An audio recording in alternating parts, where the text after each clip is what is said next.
Hello and welcome to this video. In this video, we will learn about Bloom's taxonomy and how to use Bloom's taxonomy to rate learning objectives. Bloom's taxonomy was created in 1956 under the leadership of educational psychologist Dr. Benjamin Bloom in order to promote higher forms of thinking in education, such as analyzing and evaluating, rather than just remembering facts or rote learning. Bloom's taxonomy is a multi-tiered model of classifying thinking according to 6 cognitive domains. The taxonomy is divided into 6 levels of learning, and we can associate action verbs with each of these levels. These 6 levels of learning and the associated action verbs can be used to create learning objectives for your course. Let's take a look at the 6 levels in more detail. Remembering involves retrieving, recognizing, and recalling relevant knowledge from long-term memory. Here are some verbs associated with this level. Understanding means to construct information from oral, written, and graphic messages. Verbs associated with this level might be applying involves carrying out or using a procedure through executing or implementing. Here are some verbs associated with the application level. Analyzing deals with breaking material into constituent parts or determining how those parts relate to one another and to an overall structure. Here are some verbs associated with this level. Evaluating has the learner making judgments based on criteria and standards. Here are some verbs that might be associated with this level. And finally, creating, or putting elements together to form a coherent or functional whole, reorganizing elements into a new pattern or structure. Here are some verbs associated with creating. Like other taxonomies, Bloom's is hierarchical and begins with lower order thinking skills to higher order thinking skills. Bloom's infers that learning at the higher levels is dependent upon having attained prerequisite knowledge and skills at lower levels. You will often see Bloom's taxonomy displayed as a pyramid graphic like the one you see here to help demonstrate the hierarchy. So let's examine how the hierarchical nature of Bloom's taxonomy relates to course design and how a student will learn the concepts in your course. As we've just learned, Bloom's classifies learning from lower order to higher order, and each category of learning builds upon the other. To further clarify this concept, it can be said that before you can understand a concept, you must remember it. To apply a concept, you must understand it. In order to evaluate a concept, you must have analyzed it. And to create an accurate conclusion, you must have completed a thorough evaluation. As you introduce new concepts to students, they will need to understand, remember, and apply the concepts to move forward to the higher order skills, such as analyzing, evaluating, and creating. So as you begin to think about the design of your course, you should first consider the complexity of your content as well as the learning level of your students to determine where the majority of the learning should fall.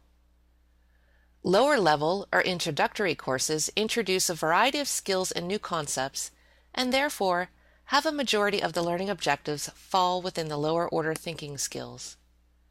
Advanced courses often assume that the student comes prepared with the foundational knowledge, and they are now ready to use this knowledge to move on to higher order of thinking and learning, and therefore should contain learning objectives that focus on higher order skills. This is not to say that an introductory course will only accomplish the lower domain, and an advanced course will only accomplish the higher order domain.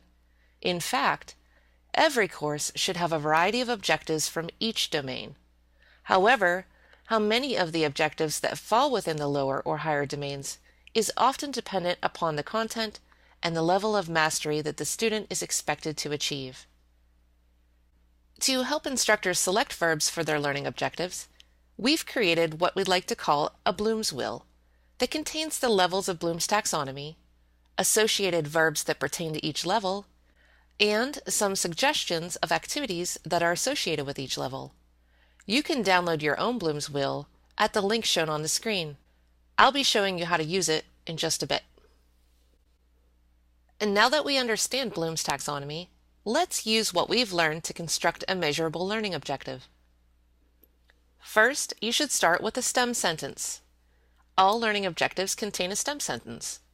They are most often written as the STEM sentence with a bulleted list of objectives that follow the STEM. For your course modules, you may want to use the STEM. After completing this module, you will be able to. Next, determine the learning outcome. Think about what it is that you want the students to be able to do, and then think about how you will know that they understand what you've taught them. What is the outcome or product that they will do or produce that demonstrates that they've mastered the concept? I'll use this particular presentation as an example. When designing this video, I identified that I wanted the participants to know the 6 levels of Bloom's taxonomy. I then asked myself, how will I be able to determine that the learners understand Bloom's taxonomy? What can they do to demonstrate that they've mastered this concept? From this point, we'll move on to step 3. Consult the Bloom's wheel to determine the appropriate level of learning and select an appropriate verb that reflects exactly what you want the learners to do. So, let's take a look at the Bloom's wheel. I'll note that this helpful tool is available to you online. Simply point your browser to ep.jhu.edu/Blooms, and you'll be able to download a PDF of this tool. Okay, back to the wheel. We'll see that the wheel contains 6 levels of learning or cognitive domains in the center, suggested measurable action verbs for each domain, and a few examples of learning activities and assessments that fall within each domain. You should use your Bloom's wheel to help you select verbs, activities, and assessments for your course. However, it is important to note that the suggested verbs are not all-inclusive, and you should feel free to use other verbs that you may think of if they better describe the action your student will be performing. Now, let's refer back to my example of trying to determine how I will know that my learners understand the 6 levels of Bloom's taxonomy. Note that I use the word understand, but I will not include this in my objective as it is far too vague and therefore not easy to measure or assess. We want our learning objectives to be targeted and more descriptive so that we are able to assess the outcome of the learner's performance. When thinking of my scenario, I first consider the fact that the introduction of Bloom's taxonomy is for the most part foundational knowledge, and most likely a new concept for my learners. Therefore, I can determine that I'll want the objective to fall within the lower order domains, but I know that I want my learners to be able to remember the 6 categories of Bloom's, understand how they apply to learning, and demonstrate that they can apply this knowledge to eventually be used in their own course design. This brings me up to the application level. I then think about an activity that will provide me with a way to measure whether or not my learners can do these things. After looking at the suggested activities and verbs, I decide that I will have them classify learning objectives within the 6 levels of Bloom's taxonomy. This will demonstrate that they not only know the levels, but that they can both understand and apply this knowledge. Okay, so we are now ready to move on to step 4, which is to write out our actual learning objective. Classify learning objectives within the 6 cognitive domains of Bloom's taxonomy. We now have a student-centered, measurable learning objective that we can later use to design an activity, assessment, and related teaching strategies to be associated with this objective. For example, I could develop a learning objective classification activity that participants would complete after they view this presentation. After this, I'm ready to move on to designing my next objective for this module using the same process. Now that we've learned how to use Bloom's taxonomy to help us write learning objectives, and as you work through developing a course design matrix for your course, you should strive to write strong learning objectives. As we learned in the other video on course and learning objectives are measurable, observable statements of what students will be able to do at the end of a unit of learning. So, with this in mind, it is important to emphasize that strong learning objectives do not include vague or immeasurable terms. Terms like understand, know, appreciate, become familiar with, learn, and be aware of are much too vague and almost impossible to assess. Use the Bloom's wheel provided to you to help you select strong action verbs that will describe exactly what the learner will do.